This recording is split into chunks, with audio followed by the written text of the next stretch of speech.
What is going on, fight fans? Another weekend, another action packed set of boxing set for this past weekend. Four fights being able to show through these couple of cards that we had to run through between Artem Hartunian and Shakur Stevenson. And obviously, later in this video, I'm going to be talking about the George Masvidal and Nate Diaz fight that also occurred this past weekend. But to go through the first fight of Shakur Stevenson and Artem, um, what I definitely noticed about in this fight, especially with Shakur, is that he definitely showed very good distance management and by himself and being very defensively sound, especially in that first round, to go round and round basis. A smart pressure by Artem, but he was leaving a lot of openings for himself throughout that round. And then in the second, I noticed that Shakur started to be very patient and defensively sound. He just didn't really throw his hands that much as well. In the third round, to go again by round basis, just to be able to give a note on how the fight is going. The crowd started to get restless and they started to jeer. But Shakur seemingly started to hear that and started throwing more punches, started to have more of a rhythm.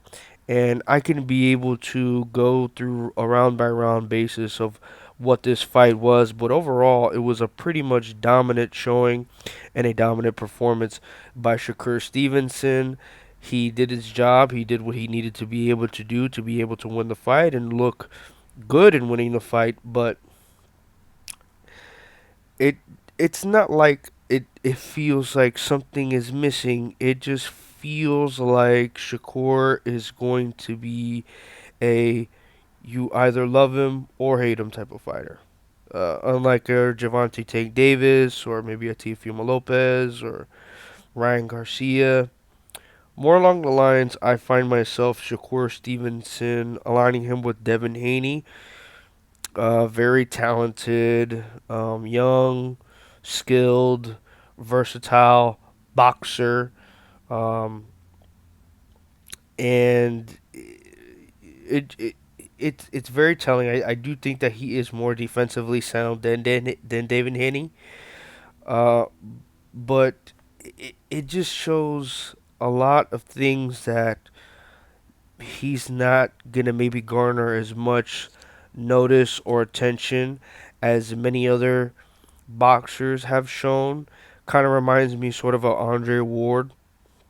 I only caught the end of Andre Ward's career, but Andre Ward was not the flashiest, not the heaviest hitting, doesn't have a ton of power or a ton of pop in his hands, but he had a lot of talent and a lot of skills, and he was a tremendous boxer. Tremendous. Um, and that just what Shakur reminds me of. I think Shakur is going to be more known for what you should be known as your skills and your talent and what you provide and what you can really do very well in a boxing ring. But he won't be looked as a Tank or a Mike Tyson, a Ryan Garcia, a Canelo. Would never put him as the face of boxing. He's not going to be a box office draw, but he is definitely going to be in years to come a pound for pound fighter. I definitely do believe that. Um, and to just give an overall broad view of him, just a very defensive minded fighter. Doesn't have a lot of output or really enough power, to have people and fans excited for wanting to be able to come in and watch fights or tune into fights. Um, but again, you just can't deny his skill. You can't deny his talent. You know, and it forces now, I believe, for Shakur to really level up the talent that he is able to face later in his career, or not just later in his career, a lot more sooner in his career. I definitely want to see him fight against the fighters that are in his weight division to be able to just showcase the talent that he has. And I know he has a contract that just recently expired. His last fight that he just had with Tom Rank and Bob Arum. Um, don't know if he's going to re-sign. I don't know if Top Rank wants to shell out that kind of money to be able to keep him around.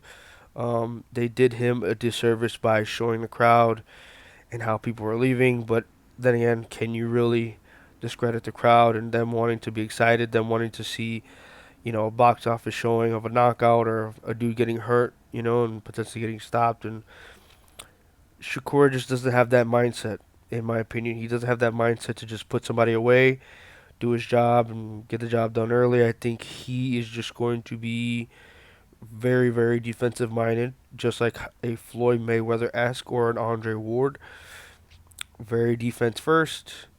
Gets enough output to win a fight, but not enough to be able to really hinder maybe a power puncher, maybe like a Pitbull Cruz or Javante Tank Davis, or maybe potentially a fight, even though he said he doesn't want to fight him, a Teofimo Lopez, or higher level calibers of fighters that he's able to just go off and face against is definitely something that I want to be able to see out of Shakur, and it's definitely him definitely jumping into higher waters, maybe a Frank Martin to potentially garner some type of real sense of stepping up in level.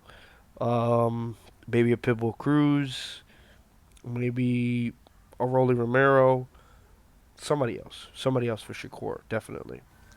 And now we go on to the next fight that I watched this past Saturday night for the fight between Nate Diaz and Jorge Masvidal.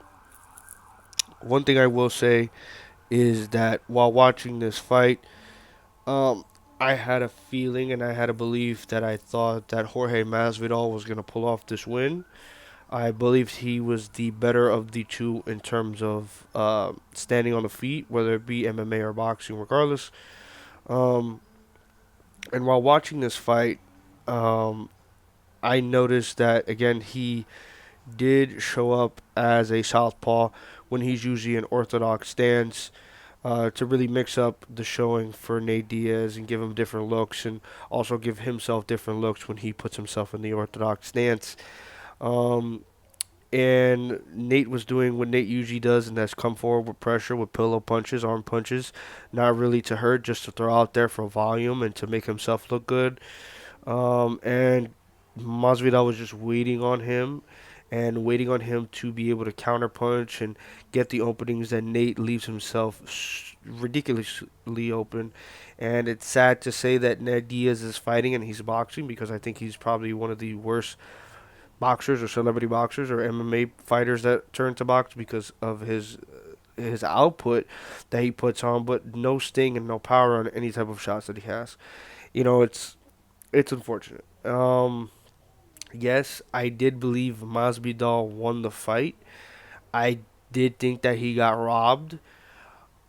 Based off just watching the fight and watching him hit Diaz with the more cleaner, effective power shots or shots in general, and hurting Diaz multiple times to the head and to the body. But Masvidal did not take advantage of the opportunities he had to be able to really, when hurt him, jump on him to be able to take him out of there, or at least give him a knockdown to be able to win a round or dominantly win a round. Nate Diaz, while he was pushing his pace and pushing the pressure, there were times that Masvidal did not throw any punches, so he just allowed him to just throw punches, maybe tire himself out. Maybe that was a strategy, but it looks bad, especially when you have the home crowd looking for him, and you know that the home crowd is going to be making the noises that they are, especially for Nate Diaz. They're going to root and cheer for him. Um, but you can't allow yourself to be in those type of situations, especially if you want to win the fight. You have to push him off, uh, hit an angle and turn and get out of the corner or do something. obviously the pace that Nate Diaz has is incredible, regardless if it's MMA or if it is boxing. The cardio on that man is insane. The chin on that man is insane. But Masvidal did not do himself enough service, or he did himself a disservice because he wasn't able to punctuate at the necessary times that he did have opportunities to be able to really take over the fight, even though I still believe that he did still win the fight. Um, Overall, I do think that the fight was really good. It was really entertaining. I will say that. I believe it was more entertaining than the Shakur Stevenson fight that I just recently talked about, and obviously that happened over this past weekend. Um, but good showing. I mean, good showing out of both of them. If there were to be a rematch, I would definitely tune into it. Definitely still rooting for Masvidal. Um, but it was very entertaining. If Nate Diaz were to decide to go against another boxer or go against Jake Paul again, I think he would just get obliterated pretty easily. His chin and his cardio are really his saving grace, and eventually, especially at his age, his chin will give in. Eventually, it will, unless this dude's chin is made out of the bedrock of diamond. I have no idea what it was made out of. Um, but again, very entertaining fight. Very good and clean, effective counter punching, and actually good style of boxing. Really hard, rock solid shots to the body and to the head by Masvidal. I was really impressed by his boxing.